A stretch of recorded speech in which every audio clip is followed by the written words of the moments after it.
Hello friends, welcome to let's uncomplicate my self Geeta. आज हम EVS अर्थात पर्यावरण अध्ययन के चैप्टर जो है डिस्कस करेंगे।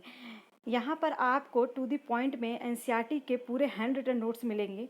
अगर चैनल को सब्सक्राइब नहीं किया है तो सब्सक्राइब कर लें और बेल आइकन को प्रेस कर दें ताकि आगे नेक्स्ट वीडियो की नोटिफिकेशन आपको टाइमली मिल सके। चैप्टर स्टार्ट करते हैं। पार्ट 1, चलो चले स्कूल अर्थात गोइंग टू स्कूल।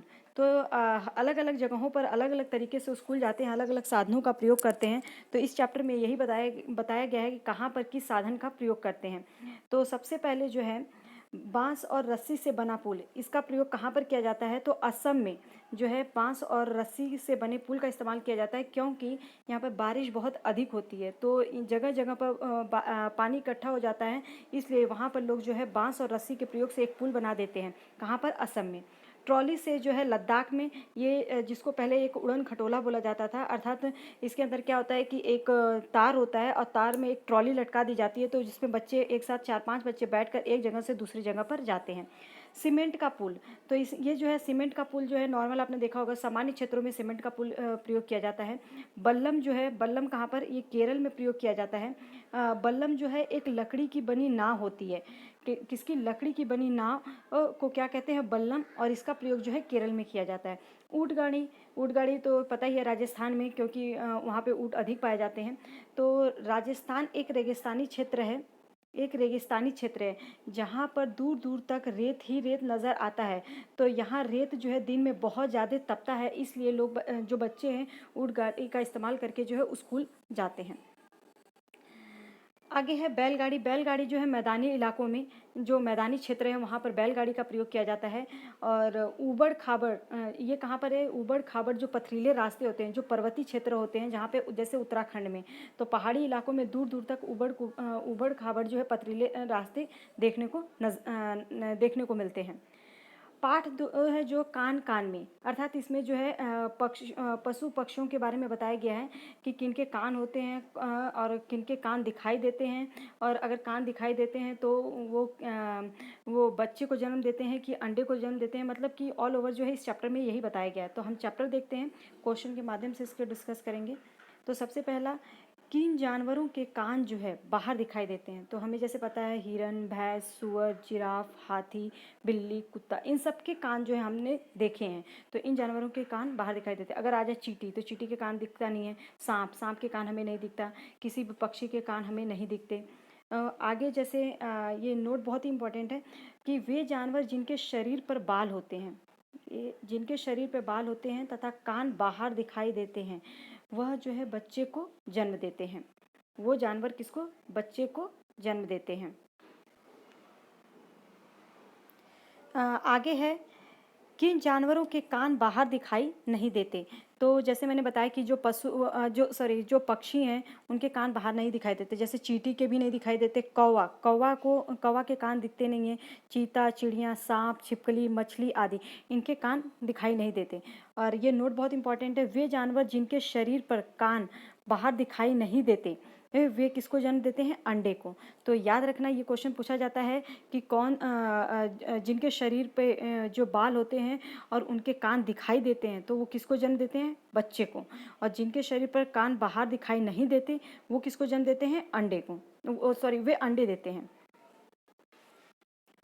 आगे है, जानवरों की खाल पर त्वचा, जानवरों की खाल होती है, उनकी जो त्वचा होती है उस पर डिज़ाइन होते हैं, वो किसके कारण होते हैं? तो वो बालों के कारण।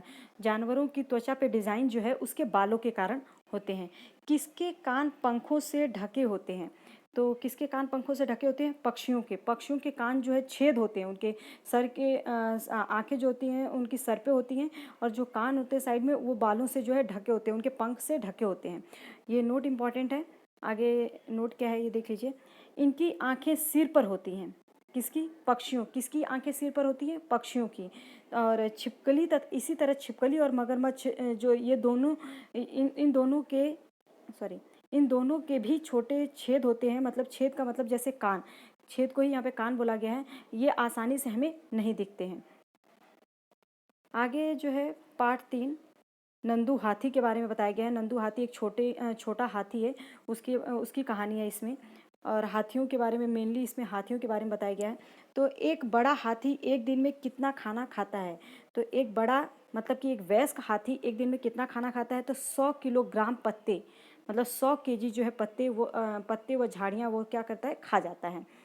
तो हाथी का जो ये बहुत इम्पॉर्टेंट है, हाथी जो है एक दिन में हाथी जो है बहुत कम आराम करता है, बहुत ही ज़्यादा इम्पॉर्टेंट है, याद रखना। हाथी बहुत कम आराम करता है, एक दिन में ये 2 से 4 घंटे ही सोता है। हाथी को पानी व कीचड़ में खेलना पसंद है। हाथी को पानी व कीचड़ में खेलना क्यों पसंद है, ये क्वेश्चन आ जाता है। तो उसके शरीर को ठंडक देता है ये। और गर्मी लगने पर हाथी किसका प्रयोग करता है? गर्मी लगने पर हाथी जो है अपने कान का प्रयोग जो है पंखे की भांति करता है। आगे जो है, एक शिशु हाथी का वजन कितना होता है? बहुत ही इंपॉर्टेंट क्वेश्चन, ये कई बार पूछा गया है। शिशु हाथी का वजन कितना होता है? तो ये 200 केजी के लगभग 200 केजी होता है। आगे है, हाथियों के झुंड की सरदार कौन होती है? झुंड की सरदार जो है सबसे बुजुर्ग बूढ़ी जो है मादा हाथी होती है, अर्थात हथनी होती है। एक हाथी का जो झुंड होता है उसमें जो है सबसे बूढ़ी जो हाथी होती है वो वही उसकी सरदार अर्थात उसकी नेता होती है। तो आगे जो है, नर हाथी कब तक झुंड में रहते हैं? तो नर हाथी कब तक झुंड में रहते हैं? 14 से 15 साल की आयु तक जो है नर हाथी झुंड में रहते हैं। एक झुंड में कितने बच्चे व हथनियाँ रहते हैं? एक झुंड में 10 से 12 बच्चे व हथनियाँ रहते हैं। तो एक बार समझ लीजिए कि जो हाथी है मेनली एक झुंड में चलती है, और उसका झुंड का जो नेता होता है वो जो सबसे वयस्क हाथी होती है, सबसे बूढ़ी हाथी होती है, वही जो है उसकी नेता होती है। जो हथनी है वही उसकी नेता होती है, वही पूरे झुंड को संभालती है। एक झुंड में जो है हमेशा 10 से 12 बच्चे व हथनियाँ होते हैं, और जो उसके अंदर जो नर हाथी होते हैं वो 14 से 15 साल की आयु में उसका संग जो है छोड़ देते हैं, मतलब झुंड का साथ छोड़ देते हैं। तो ये पूछा जाता है कि जो नर हाथी है कितने साल तक झुंड में रहते हैं, या कितने साल के बाद झुंड छोड़ देते हैं? तो ये 14 से 15 साल तक। आगे पार्ट 4 जो है अमृता की कहानी है। अमृता एक लड़की जो कहाँ पर रहती है? वो खेजड़ली गांव में रहती है। खेजड़ली गांव में रहती है, और ये खेजड़ली गांव कहाँ पर है ये पूछा जाता है। खेजड़ली गांव जो है राजस्थान में है, जोधपुर के पास। खेजड़ली गांव कहाँ पर है? राजस्थान में, जोधपुर के पास। खेजड़ी गांव में कौन लोग रहते हैं? तो खेजड़ी गांव में जो है बिश्नोई लोग रहते हैं। ये बिश्नोई लोग रहते हैं। आगे, ये लोग पेड़ व जानवरों की रक्षा करते हैं। ये लोग किसकी? जो बिश्नोई लोग होते हैं ये जो है अपने गांव में उगने वाले जो पेड़ हैं और जानवरों की रक्षा करते हैं। रेगिस्तान होते हुए भी यह इलाका जो है पूरा हरा भरा रहता है, क्योंकि ये पेड़ पौधों को बहुत ही अच्छे से पालते हैं। जानवर बिना किसी डर के इधर से उधर घूमते हैं। आगे, खेजड़ी में 300 साल पहले घर किस प्रकार बनाए जाते थे? तो घर 300 साल पहले लकड़ी के बनाए जाते थे खेजड़ी में। खेजड़ी वृक्ष कहाँ पाया जाता है? रेगिस्तानी इलाके में। खेजड़ी वृक्ष रेगिस्तानी इलाके में पाया जाता है, और कम पानी में उगने वाला ये वृक्ष है। अगला क्वेश्चन भी है, कम पानी में जीवित रहने वाला कौन सा पौधा है? खेजड़ी वृक्ष। आगे, इस वृक्ष की जो विशेषताएं हैं ये स्टेटमेंट में आपको पूछ देता है, और कोई एक स्टेटमेंट गलत कर देता है, तो इस स्टेटमेंट को आप बहुत अच्छे से लर्न कर लेना।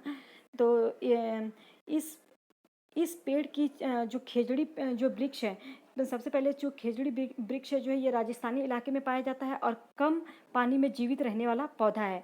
खेजड़ी पेड़ की छाल जो है छाल जो है इसकी दवा बनाने के काम आती है। ये दवा बनाने के काम आती है। खेजड़ी पेड़ की लकड़ी को कीड़ा नहीं खराब करता है, और पेड़ की फलियां जो है सब्जी बनाने के काम आती हैं, और इसकी पत्तियां जो है इसकी पत्तियां वहाँ पर रहने वाले लोग जो है रहने वाले जानवर खाते हैं। तो ये पूरे पॉइंट बहुत ही इम्पॉर्टेंट हैं। तो इनको अच्छे से लर्न करना, क्योंकि इससे कई बार इससे क्वेश्चन पूछे गए हैं। होप सो आपको समझ में आ गया होगा। अगर वीडियो पसंद आए तो इसे लाइक ज़रूर कीजिए, शेयर कीजिए उन लोगों को जो सी-टेट की कोचिंग नहीं ले सकते हैं। इस चैनल पे आपको सी-टेट की पूरी तैयारी करवाई जाएगी फ्री ऑफ कॉस्ट, फ्री में। और अभी मैंने वीडियो डालना शुरू किया है, और आप लोगों का सपोर्ट ही मुझे आगे वीडियो बनाने में जो है बनाने के लिए मोटिवेट करेगा। तो प्लीज़ इसे पूरा वीडियो देखिए, और कमेंट ज़रूर कीजिए कि वीडियो कैसा लगा आपको। Thank you.